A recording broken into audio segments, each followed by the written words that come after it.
Today, I'm proud to be here, the first sitting U.S. president to visit the Amazon rainforest to recommit to protecting the rainforest like this one. Most powerful solutions we have to fight climate change is all around us. The world's forests. Trees breathe carbon dioxide out of the atmosphere. And yet each minute, the world is chopping down the equivalent of 10 soccer fields worth of forest each minute. That's why we've been a leader internationally in the fight to end and reverse deforestation by 2030. That's why we've led by example at home, conserving an area of the U.S. lands and waters larger than the state of the nation of Uruguay. We've done it by fighting for tribal partners, lifting them up, indigenous communities, and the most impacted by deforestation and climate change. Today's announcement will support indigenous communities to do the same here in the Amazon. We all know there's much more we can do and must do at home and abroad. That's why today I issued an official proclamation to support the conservation of nature around the world. Because the fight to protect our planet is literally a fight for humanity, for generations to come. It may be the only existential threat to all our nations and to all humanity that exists. With today's proclamation, I'm proud to announce, first, the United States Development Finance Corporation will mobilize hundreds of millions of dollars in partnership with a Brazilian company to reforest the Amazon.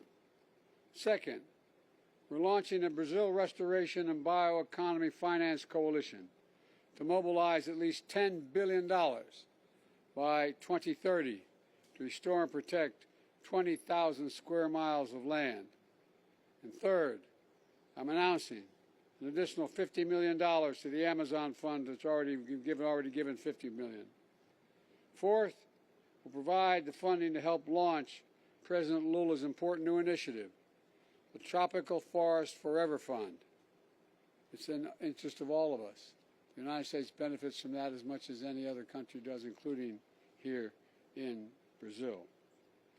I'm also so proud to support bipartisan legislation to launch a new foundation for international conservation that would leverage public funds to mobilize billions more in private capital.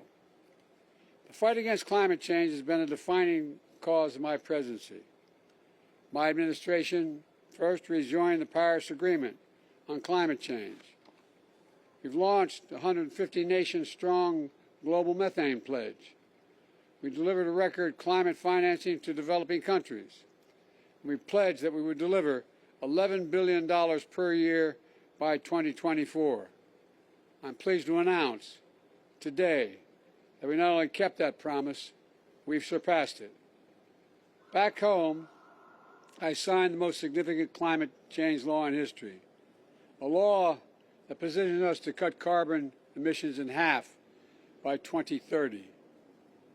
This generated $450 billion in new clean energy investments, and that's created hundreds of thousands of good-paying jobs and a manufacturing boom as well. Folks, we don't have to choose between the environment and the economy. We can do both.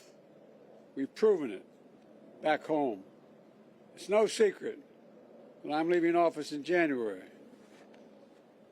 I will leave my successor and my country in a strong foundation to build on if they choose to do so. It's true, some may seek to deny or delay the clean energy revolution that's underway in America. But nobody can reverse it. Nobody. Not when so many people, regardless of party or politics, are enjoying its benefits. Not when countries around the world are harnessing the clean energy revolution to pull ahead themselves. The question now is, which government will stand in the way, and which will seize the enormous economic opportunity?